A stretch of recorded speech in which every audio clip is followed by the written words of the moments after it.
Assalamualaikum warahmatullahi wabarakatuh. Halo teman-teman semuanya. Kembali lagi bersama saya Elmino, mahasiswi program studi Ilmu Al-Quran dan Tafsir semester 2 Fakultas Usuluddin Institut Agama Islam Darussalam Ciamis. Saya membuat video ini bertujuan untuk memenuhi ujian tengah semester mata kuliah Tafsir Akidah yang diampu oleh dosen terhormat Bapak Ustadz Usep Nur Akasah LC MPUM. Untuk lebih jelasnya lagi, jangan lupa tonton video ini sampai selesai. Tapi sebelumnya jangan lupa like and subscribe, karena subscribe itu gratis ya teman-teman. Bismillahirrahmanirrahim. Alhamdulillahirabbil alamin. Allahumma lakal hamdu kama yanbaghi li jalali wajhi wa 'azimi sultanik wa asyhadu an la ilaha illallah wahdahu la syarikalah wa asyhadu anna Muhammadan abduhu wa rasuluhu sallallahu alaihi wa sahbihi wa sallama taslima katsira amma ba'. Pertama-tama, marilah kita panjatkan puji dan syukur kehadirat Allah Subhanahu wa Ta'ala. Karena atas berkat rahmat dan hidayahnya, kita semua masih diberikan umur panjang oleh Allah Subhanahu wa Ta'ala. Sholawat dan salam semoga selamanya senantiasa tercurah limpahkan kepada junjunan alam kita, yakni Habibana wa Nabiyana Muhammad sallallahu alaihi wasallam. Tak lupa kepada keluarganya, para sahabatnya, tabi'in, tabi'atnya, dan semoga sampai kepada kita semua selaku umatnya. Amin ya Allah ya Rabbal Alamin. Di antaranya beberapa nabi yang diutus oleh Allah Subhanahu wa Ta'ala untuk Bani Israel, yaitu Nabi Musa, Nabi Daud, Nabi Isa, dengan kitab-kitab sucinya, yaitu Taurat, Zabur, dan juga Injil. Dengan adanya kitab suci tersebut, maka Bani Israel dapat mengetahui Tuhan yang Maha Esa, yaitu Allah Subhanahu wa Ta'ala.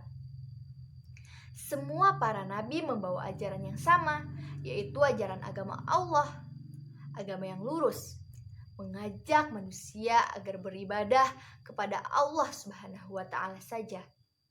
Disertai juga berbaik terhadap ibu bapa, karib kerabat, anak-anak yatim, dan membantu sesama yang membutuhkan apabila mereka mendapatkan musibah. Dan juga menjalankan hidup sesuai agama, agar kehidupan manusia akan jauh lebih baik.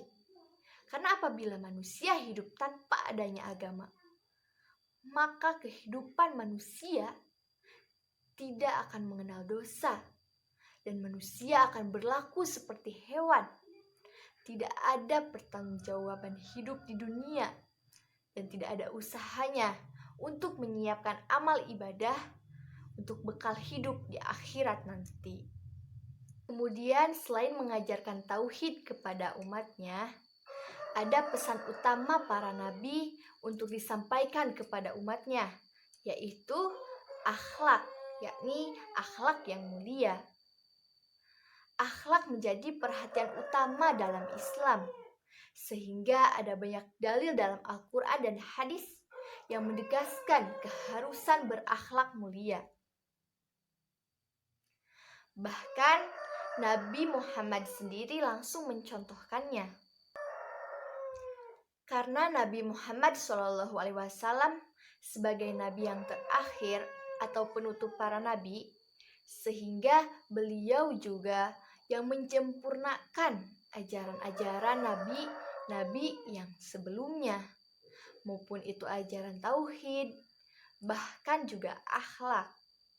Kemudian di tanah Mekah yang subur, Allah mendatangkan seorang nabi utusan Allah Subhanahu wa Ta'ala dari bangsa Arab yang akan menjadi nabi terakhir atau nabi penutup para nabi yang diangkat oleh Allah Subhanahu wa Ta'ala menjadi rasul untuk seluruh umat manusia yang menerima wahyu firman Allah melalui Jibril dalam kitab sucinya Al-Quran. Nabi terakhir tersebut adalah Nabi Muhammad SAW. Sebagai nabi terakhir utusan Allah untuk seluruh bangsa di dunia, Nabi Muhammad membawa ajaran yang sama dengan para nabi terdahulu, yaitu ajaran tauhid. Tuhan itu esa, artinya Tuhan itu satu atau tunggal. Hanya kepada Allah lah manusia beribadah, taat dan patuh pada perintah dan larangannya, agar hidup manusia bahagia di dunia dan di akhirat nanti. Tetapi yang paling penting di sini adalah akhlak. Sehingga Nabi Muhammad mengatakan bahwa innama bu'itsu liutammima makarimal akhlak. Sesungguhnya aku diutus untuk memperbaiki akhlak. Berarti dengan mengutip hadis tersebut bahwa akhlak memanglah sangat penting. Bahkan disebutkan bahwa tidaklah sempurna keimanan dan ketakwaan seseorang apabila akhlaknya tidak sempurna atau tidak memiliki akhlak yang mulia. Maka dari itu akhlak sangatlah penting. Karenanya dengan hanya beriman kepada Allah dan Rasul saja tanpa didasari dengan akhlak, maka itu tidak akan cukup. Dan juga disebutkan bahwa semakin tinggi keimanan dan ketakwaan seseorang, semestinya akhlaknya juga semakin baik. Rasulullah menegaskan, orang beriman adalah orang yang mampu memberi kenyamanan kepada orang lain. Itu artinya, pembuktian keimanan tidak cukup dengan kata-kata atau ibadah semata.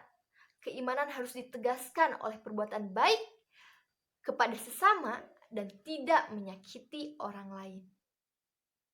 Oleh sebab itu sangatlah ironis bila ada yang mengaku mukmin dan muslim, tetapi keimanan dan keberislamannya itu membuat orang lain takut dan terganggu.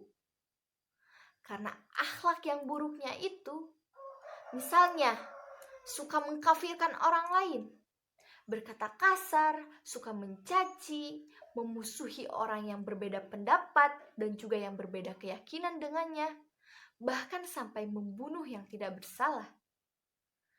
Keseluruhan perbuatan ini tentu sangat bertentangan dengan semangat keislaman yang dibawa oleh para nabi-nabi dan rasul yang diutus oleh Allah Subhanahu wa taala. Sebagaimana firman Allah Subhanahu wa taala dalam Quran surah At-Taubah ayat 128. A'udzu billahi minasyaitonir rajim.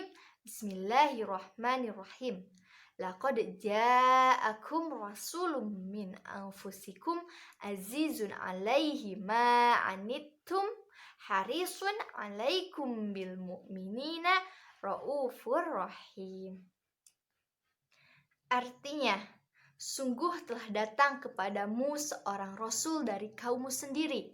Berat terasa olehnya penderitaan yang kamu alami. Dia sangat menginginkan keimanan dan keselamatan bagimu, penyantun dan penyayang terhadap orang-orang yang beriman.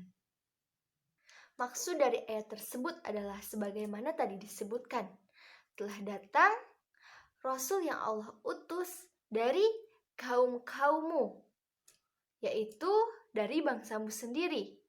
Maksudnya, penyebutan nikmat Allah Subhanahu wa taala kepada para sahabat-sahabat Rasulullah SAW dan kepada manusia orang-orang yang hidup di masa itu. Telah datang kepada kalian seorang Rasul yang mana surat ini surah Madaniyah yang turunnya setelah Nabi hijrah ke Madinah. Karena dalam surah At-Taubah ini diterangkan tentang sifat-sifat kaum munafikin. Dan ini penyebutan rahmat untuk sahabat-sahabat Nabi yang hidup pada zaman itu. Yakni telah datang kepada kalian seorang Rasul dari diri-diri kamu atau dari kaum-kaum kamu sekalian. Dari orang Arab, kalian kenal nasabnya, kalian kenal kejujurannya, juga kalian kenal asal-usulnya. Rasul ini sifatnya azizun alaihim anittum. Dia merasa berat apabila kamu menyimpang dan menentang. Kalau ada yang menyimpang dan menentang, Nabi itu sangat kasihan sekali. Dia merasa berat. Semakin ia menentang dan tidak mengikuti dakwahnya Nabi, maka Nabi semakin kasihan kepada dia, kepada orang-orang yang seperti itu, karena mereka termasuk orang-orang yang binasa. Kemudian firman Allah dalam Quran surat Al-Ahzab ayat 40, A'udzu billahi minasyaitonir rajim. Bismillahirrahmanirrahim. Ma kana Muhammadun aba ahadim min rijalikum walakin Rasulallahi wa khataman nabiyyin wa kana Allahu bikulli syai'in alima.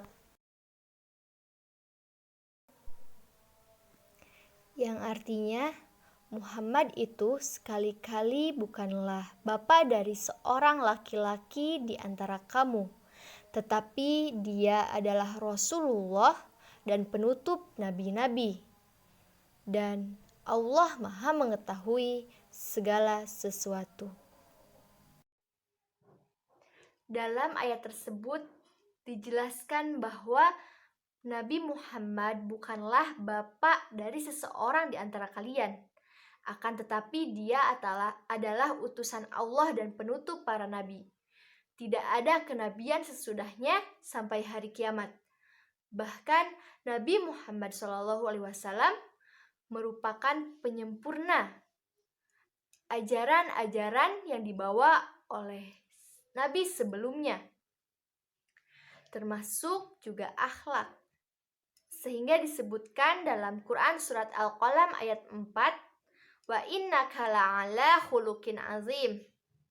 Dan sesungguhnya kamu adalah seorang yang berbudi pekerti yang agung. Oleh karena itu Nabi Muhammad diutus oleh Allah Subhanahu wa taala selain untuk meluruskan umat manusia agar senantiasa beribadah kepada Allah Subhanahu wa taala dengan bertauhid, tetapi beliau juga diutus oleh Allah Subhanahu wa taala untuk menyempurnakan akhlak-akhlak yang dibawa oleh ajaran nabi-nabi sebelumnya. Seperti yang tadi telah dijelaskan dalam Quran surat At-Taubah ayat 128, bahwa betapa gigih dan semangatnya Nabi Muhammad SAW dalam menyiarkan agama Islam. Dan begitu juga dalam menyampaikannya, beliau mempraktikannya langsung dengan menggunakan akhlak mulia, sehingga beliau menjadi suri tauladan bagi umatnya tersebut. Jadi kesimpulannya kembali kepada judul bahwa akhlak adalah pesan utama para nabi. Oleh karena itu, untuk lebih menyempurnakan keimanan dan ketakwaan kita kepada Allah Subhanahu wa taala, marilah kita lebih meningkatkan lagi akhlak mulia. Sebagaimana syairan Syekh Abdul Qadir Jailani, aku lebih menghargai orang yang beradab daripada orang yang berilmu. Kalau hanya berilmu, iblis pun jauh lebih tinggi ilmunya daripada manusia. Sekian yang dapat saya sampaikan. Mohon maaf apabila banyak kekurangan. Akhirul kalam, wabillahi taufiq wal hidayah. Wassalamualaikum warahmatullahi wabarakatuh.